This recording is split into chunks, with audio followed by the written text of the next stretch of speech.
open our Bible in the book of Mark.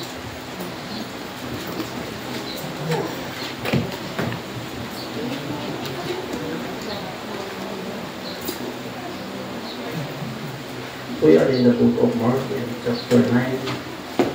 And good morning po. Good morning to all of you, brethren. Ma'am Bea, help me to interpret.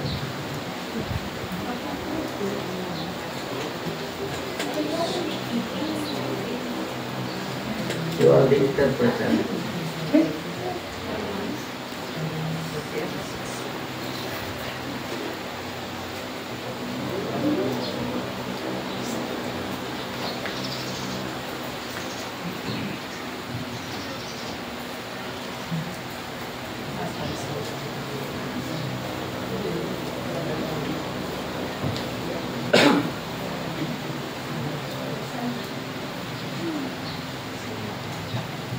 We will start in the book of Mark, chapter 9.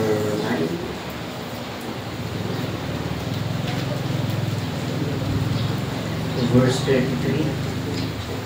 And this is the story from the written word of Mark, Saint Mark.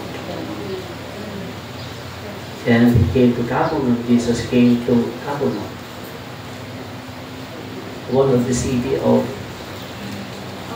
Galilee, province of Galilee.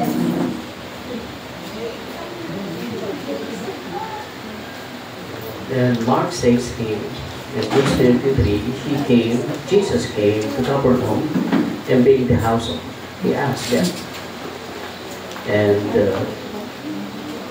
what is disputed among themselves. Pagkatapos po nito, and after that, in 24, one of the story of Mark here in 24, and straightway the father of the child cried out and said with tears, Lord, I believe, help thou mine unbelief. And verse 33, ang Panginoong Yesus, para po sa lahat, ay tinuligsa, nagalit ang Panginoon doon sa wala nilang pananampalataya. Doon, nalabasan natin una. But here in verse 24, this is the request of the Father to Jesus. And straightway, the father of the child cried out and said with tears, Lord, I believe. Help thou mine unbelief. Ang paksa po natin, our title is today, I decided to talk up the word of this Father before Jesus. As he said, Lord, help my unbelief. And that is our message for today. Lord, help my unbelief. This is the word of the Father, crying Father for His Son. Pagka nabasa po natin ito, ang salitang ito ng Ama. Ang kanyang anak po ay matagal nang nasa panganib. Nasa bini po siya ng kamatayan lagi. Because his son tortured by the unclean spirit. Lagi siyang nasa kapanganiban dahil yung kanyang anak ay inaalihan ng demonyo siya lagi. Kaya naman po, ang amang ito ay dinala niya sa kanyang mga alagad pero hindi po siya napagaling ng kanyang mga alagad. Tamang-tama po, when Jesus came into the crowd, the Father laid down to Jesus to ask help. to heal his son. Yun ang kanyang nais. Pero bago pinagaling ng Panginoong Hesus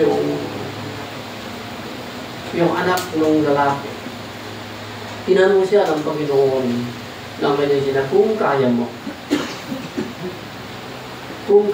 kung naniniwala ka sa akin, ang sinasabi ng Panginoon, will believe in me, if you can, if thou believe in me. Pagkatapos sabihin ng Panginoong Hesus na kung kaya mo, at kung naniniwala ka, ang sinasabi ng Panginoon sa kanya, yun ang kanyang tanong. Hindi na, ang sinabi ng kanyang amay ganito. Ang kanyang sagot ay, umiyaw siya, he cried out, umiyak siya, at ang kanyang sinabi, Panginoon, tulungan mo ang aking hindi pagsampalataya. Kinilala nung lalaki yung kanyang kalagayan sa harapan ng napakaraming tao before the crowd. Wala siyang paniniwala talaga kay Kristo Jesus. Pero ang gusto lamang nito, he wanted to heal his son only. But to believe in Jesus, wala sa kanyang puso ito.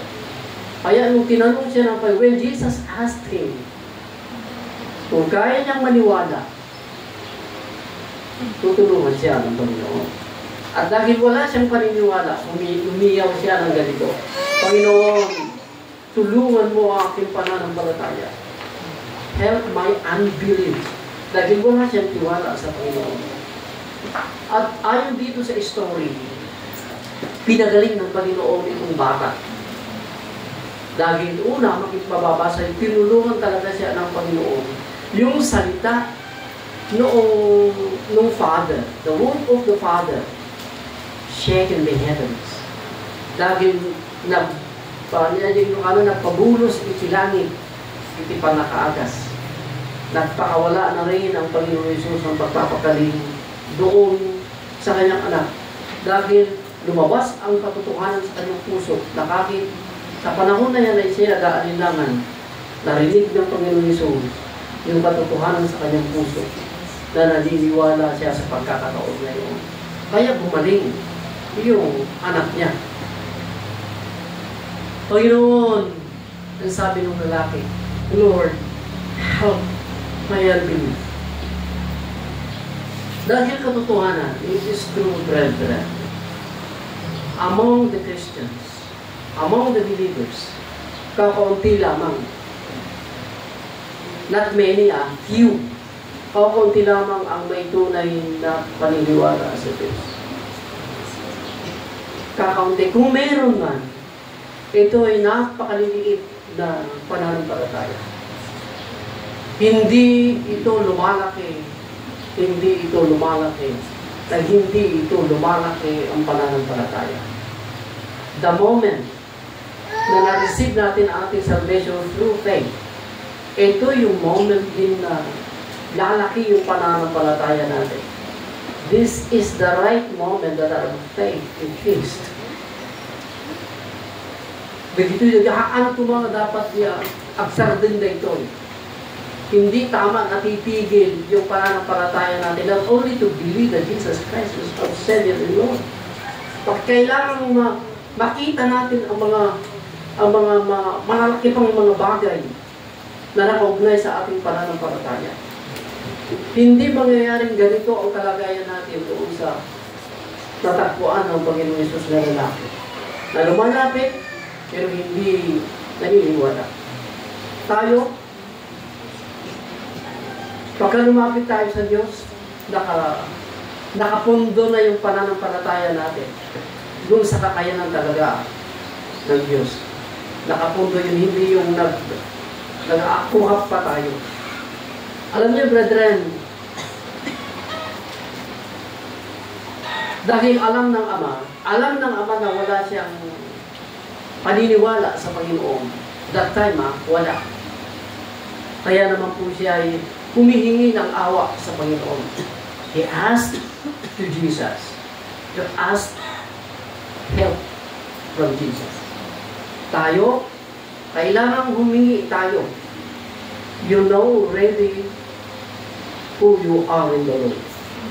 Kung gaano kalaki yung inyong tiwala sa Panginoon. At pagka nasukat natin ang ating pananampalataya sa Panginoon, at ito'y hindi sapat para maranasan natin ang mga malalaking bagay sa Diyos, ang mga mabubuting bagay sa Diyos, ay kung ginawa ito ng lalaki, na umiyak siya at umiyak para tulungan siya ng Panginoon, bakit hindi natin ito gagawin? Why not? Ask the Lord to help us, to strengthen our faith to God.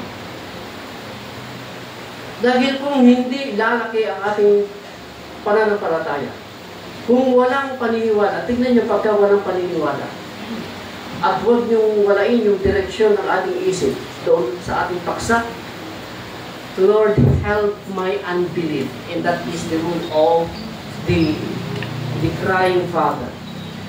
At kung ganyan din ang ating sinisigaw sa ating puso, hindi malayong tutulong din naman talaga ang Diyos sa atin. Pagka ang unbelief, when the unbelief is here in our heart, is strong, concrete, pagka ito ay talaga nakakonkreto na ang unbelief sa ating puso, ganito po ang mangyayari. Babasahin po natin ang bahaging ito ng kasulatan.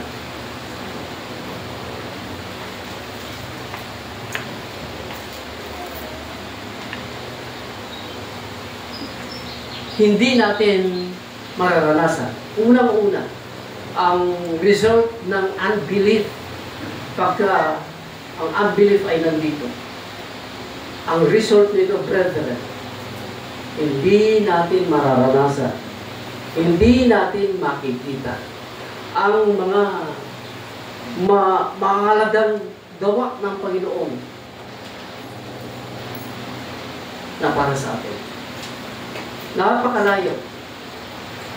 Far, far away. We cannot experience and we cannot see the marvelous things from the hands of God. Pagka mayroong kakulangan sa ating pananampalataya.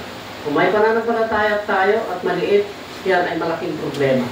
Dahil ulitin ko, mga kapatid, maraming mga bagay sa kamay ng Diyos na nais niya iparanas sa atin, na makita natin, ngunit dahil hindi tayo naniniwala sa kanyang kakayanan, hindi natin nararanasan.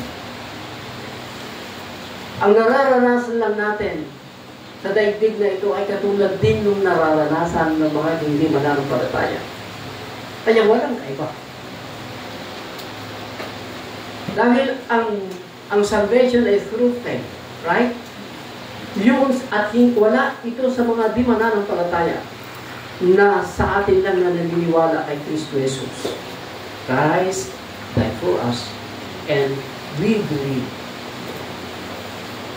So pagkatapos nito ay magpapalaki i-increase ang ating faith. At kung hindi ito sapat yung pananampalataya ito, hindi natin mamamalas. Hindi natin na-experience ang mga malalaking bagay na gusto at handang ibigay ng Diyos sa atin. Katulad nitong lalaking ito. Nung mapagtanto niya na merong isang hadlang na matibay sa pagitan noong yung Diyos na handang tumulong at yung siya na humihingi ng tulong. Nung makita niya na may malaking hadlang doon, walang iba yung kanyang unbelief, ay napagtanto niyang nasa panganib talaga ang kanyang anak. At dahil sa napagtanto niyang nasa panganib ang kanyang anak at hindi yung kanyang hinihiling ay hindi niya makamit sa Panginoon, umiyak na lamang ito. At ang sinasabi, tulungan mo, help me, my Lord. Help my unbelief. Dahil ito ang hindi niya kaya. Hindi niya kayang ibigay yung paniniwala niya kay Kristo. Ngunit nagpatulong siya sa Panginoon. Alang-alang doon sa anak niyang laging nasa panganib ng kamatayan. At kung itong bagay na ito ay hindi sana ito makamit ng magulang, Dahil mayroong namamagitan sa kanila yung hindi paniniwalang ito ng lalaki, ganun din ang mangyayari sa atin pagka hindi tayo maniniwala sa kakayanan talaga ng Diyos. Believe in Jesus Christ. Marami. Ang sinasabi nga ng Panginoong Jesus dito, ang malaking ano ba yung hadlang mga daya? Yung hindrances? Strong. Like a aqueduct. Like a, yung flood control. Para yung flood, yung pressure ng water ay hindi madadamage ang mga ari-arian at saka ang mga tao. Konkreto talaga. Napakatibay ang unbelief para hindi dumating ang mga bagay na galing sa Diyos na mabubuti. Kaya minsan, may humiling again. A certain man again asked Jesus to help and heal his loved ones. Minsan ulit, may humingi ng healing sa kanyang mga alagad at sa kanya. At ang sabi ng Panginoon Jesus sa kanya yung sa John chapter 4, 47 and 48, I repeat, John chapter 4, 47 and 48, nagsalita ang Panginoon. Hindi naman kayo maniniwala sa akin, hindi kayo nakakakita ng mga kababalatan eh. Nagsalita na ang Panginoon sa kanila. You don't believe them because you will see miracles and signs, wonders. Maniwala tayo kay Kristo Jesus. Believe in Jesus. Believe in God. This unlimited God. Na kahit hindi tayo nakakakita ng mga miracles and signs, believe in God. Without miracles, believe in God. So sabi nga ng Panginoon Jesus sa mga tao, hindi naman kayo naniniwala sa akin hanggat hindi kayo nakakakita ng mga miracle eh. Yun ba ang gusto natin? Yung bang dumating yung gusto natin? Saka tayo maniniwala? Kahit hindi ibigay ng Diyos yung gusto natin, maniwala tayo sa Diyos. Amen?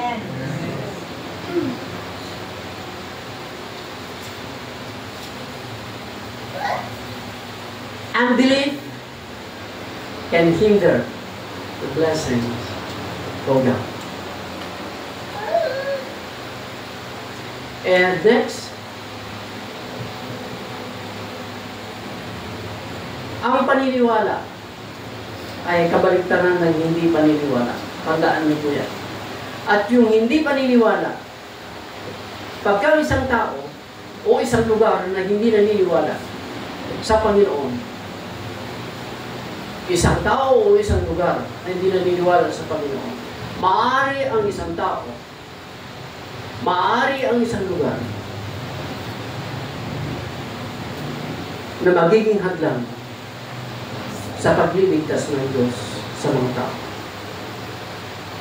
Ang isang tao na walang paniniwala, ang isang lugar na walang paniniwala, maaari ang lugar na ito, maaari ang isang tao ito ay magiging hadlang sa pagpapalaganap ng kaligtasan ng Diyos. Huwag sanang mangyari pagka wala tayong paniniwala sa Diyos, ay magiging hadlang tayo sa pagliligtas ng Diyos sa ating kapwa-tao. Kung maalala niyo, si Saul, Pablo, si Saul, ang sinabi niya sa aklat ng 1 Timothy chapter 1, may kalagayan siya noong hindi naniniwala. At dahil siya ay hindi naniniwala, because Paul did not believe in Jesus Christ during that time, he acknowledged that he is one of the instruments of God. He destroyed the church, he destroyed the doctrine of the church during his unbelief. Kaya pagka ang isang tao ay walang paniniwala sa Diyos, maaaring gamitin siya ni Satanas. Satan can use this man or this place because they are in unbelief. Katulad ni Paul. Kung maalala niyo si Paul, siya yung author. He is one of the author of the death of Stephen. Do you remember Stephen? The preacher of Christ during the time. Paul killed Stephen because of his unbelief. Let me read in the book of 1 Corinthians. I'm so sorry, First Timothy chapter 1, verse 12. 1 Timothy chapter 1, verse 12. Because of unbelief. And I thank Christ Jesus our Lord. I thank Christ. And I thank Christ our Lord who had enabled me, who that He counted me faithful, putting me into the ministry, all called to preach, called by Jesus Christ to preach. Who was before, and this is the word of Paul, the life of Paul before his conversion. Who was before a blasphemer? Paul is a blasphemer and a persecutor in the time of the apostle, and injurious man when he was in unbelief. Who was before a blasphemer and a persecutor and injurious, but I obtained mercy because I did it ignorantly in unbelief. And that is the reason why he was become a killer.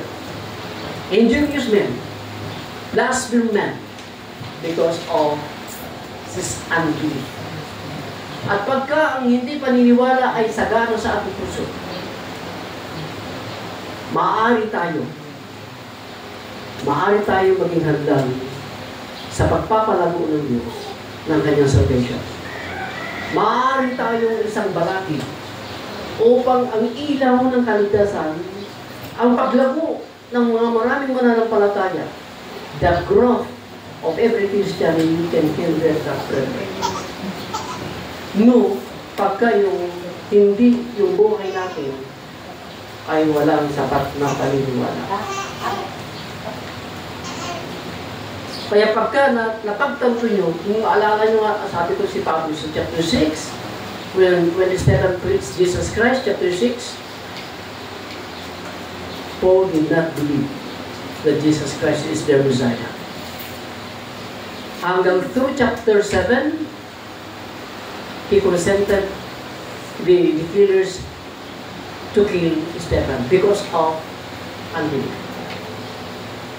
Tandaan po natin, remember brother, Satan can use us if we have an unbelief. Pwede tayong gamitin ni Satan. At alam niyo ba, nung minsan, namangha ang Panginoon Yesus sa tao? Ang sinasabi nga doon sa Mark chapter 1 hanggang verse 6. Mark chapter 1 hanggang verse 6. Hindi gumawa si Jesus ng mga maraming kababalaghan sa lugar na yun dahil sa hindi nila paniniwala. Literally. Kaya pagka tayo ay hindi naniniwala ng lubos sa Panginoong Yesus at mayroong hindi kasapatan ng paniniwala, ganito ang verse 6. And he marveled because of their unbelief. Verse 6, and he marveled because of their unbelief. Verse 5, and he could therefore do not mighty works. And he could therefore do no mighty works. Very small, very little things. Ang ginawa ng Panginoon Yesus doon sa lugar na yun, dahil doon sa hindi nila paniniwala. Kakaunti lamang, brethren, ang ating nararanasan. Kung sakasakaling yung paniniwala natin ay hindi lumalago. Kung ang hindi paniniwala ay nandito, kakaunti lamang. It's a very little things ang ma-experience natin doon sa Diyos na makapangyarihan sa lahat. Even He is elevated God, but because of our unbelief, no greater things. No greater things. We will see no greater things to the prayer. Kakaunti lamang ang ating makikita na mga kapangyarihan na sana ay para sa atin. At ibang doon, brother, na pagka ang yung unbelief na nasa atin, Tagalog na tayo, unbelief na yung hindi paniniwala, pagka nandito, hindi lamang yung kakaunti yung mararanasan mong kabutihan mula sa Diyos. Hindi lamang yung maaari kang gamitin ng kaaway para hadlangan ang salvation na lumalakad.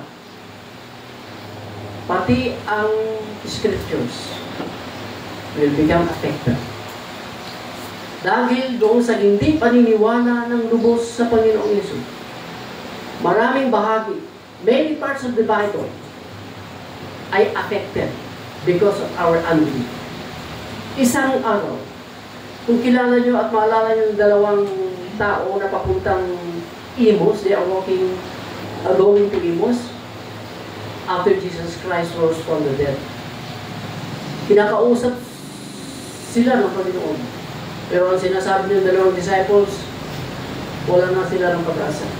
Dahil ang kanilang pinapag-asang sa Jesus ay namatay na. Pero sinasabi ng Panginoong Jesus doon sa Luke chapter 24, makikita nyo roon yung two disciples. Nagalit ang Panginoon sa kanila dahil sa hindi nila paniniwala. At doon sa hindi nila paniniwala sa mga bahagi, parts of the scriptures was already fulfilled about Jesus Christ resurrection. At dahil hindi naniniwala, nawawalan sila ng pag-asa. Pakinggan niyo mabuti. Pagka ang unbelief ay nandito, mawawalan tayo ng hope. Pagka ang unbelief ay naninirahan dito, mawawalan tayo ng hope. Pag-asa, pag-asa, pag-asa. Unti-unting namamatay ito. Katulad ng isang mata. Hindi na siya makakita one day. Wala nang pag-asa. Kahit ipa-opera mo pa ito, mawawalan na siya ng linaw. Pagka ang hindi paniniwala ay nandito, unti-unting i-close yung pag-asa mo. Yung hope will become close. Maraming bahagi ng kasulatan ang affected here. If you are in unbelief, many parts of the scripture will become dead, become unuseful for us. At dahil yung kakayanan ng banal na kasulatan is to change our life, that is the ministry of the Word of God. It is the power of the Holy Spirit of the Word of God. Mawawala ng saysay yung activeness ng Word of God for us, to make us holy, to make us perfect man for God, blameless in this world. Mawawalan po ito ng saysay. Dahil karamihan sa mga banal na kasulatan ay mawawalan ito ng saysay dahil sa mga hindi natin paniniwala. Katulad ng mga Hudyo noong unang panahon. Kaya when the apostle preached the resurrection of Christ, when they confirmed the resurrection of Christ, they used the scriptures from the Old Testament to confirm that Jesus is the Messiah. But because of their unbelief, they don't believe that Jesus Christ is the Messiah. And many parts of the scriptures will become unfruitful in their lives because of their unbelief. Pagka mayroong naninirahang hindi paniniwala dito, unti-unti ang salita ng Diyos magiging wala ng bisa sa atin. Kaya minsan, ang pakiusap that pleading of Jesus Christ to remember Thomas. You know Thomas? Thomas, one of the disciples. Si Thomas. When Jesus Christ rose from the dead, he was not in there eating. Absent. Thomas is absent that day. Kaya he said, unless I saw the Lord. At saka yung kanyang fears of yung kanyang sugat and the print of his hands. And isang meeting, nagpakita ang Panginoon sa kanya. And he said, "Come, Thomas, let your finger touch my side and my palm and see the fruit of the nail of the man." At ang sabi ni Thomas, "Lord, oh my God, because you see me, Thomas, you believe because you see me? Blessed are thou." Mapalad ang mga taong hindi nakakita sa ating bagay, hindi. At ang sabi ni Jesus, our Lord, ay believe. And this is our last passage of this scripture. 21 of John.